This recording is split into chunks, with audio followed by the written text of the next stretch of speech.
My entitled sister-in-law was angry that we refused to tell her our baby name and kept snooping around our house for clues.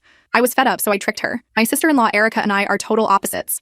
She's kind of loud, boisterous, and some would even say abrasive. Meanwhile, I'm reserved and observant. Because of these differences, we've never gone out of our way to bond with each other. We've never been overly hostile either, though this changed when I first got pregnant with my daughter. We learned that Erica and her husband had fertility issues for several years, and because of that, she was very hot and cold towards us as I was pregnant. One minute, she pretended like she didn't care while we were talking about it at family gatherings. The next, she was volunteering to throw the baby shower. We both assumed the behavior was because of their fertility issues and didn't think too much of it. But the strangest thing she did was demand to know what we were naming our daughter before we announced it. She constantly asked us and got visibly annoyed when we just laughed her off and said it was a secret. We couldn't understand why the hell she cared so much, as she was not expecting at this time. When I gave birth and her name was finally announced, Erica kept going on and on about how beautiful and unique it was. To this day, she comments about how different it is. Then, I got pregnant again with twins, and miraculously, Erica got pregnant with a boy. Erica's odd behavior continued towards me, but this time it was more blatant. She'd make snarky comments about how big I was going to get with 2 babies, and that my body would never snap back like it did after our daughter. She even accused us of getting pregnant on purpose after she announced her own pregnancy, even though the whole family knew we were actively trying at the time of her announcement. I chose to ignore her comments because I knew that would get to her more than confronting her would, since she thrived off drama. Erica was obviously much further along than we were, and right on cue, the baby name interrogation started again. This time, she kept hounding us for both of the names we had already picked out. But again, we declined to answer. After days of this, I got annoyed and asked my husband if he thought she was asking so she could use our names, since she was first. He said he wasn't sure, so I said, let's test it. Before we were due, we hosted my father-in-law's birthday at our house, and I came up with the perfect plan. I went onto some site where you can order custom name wall decals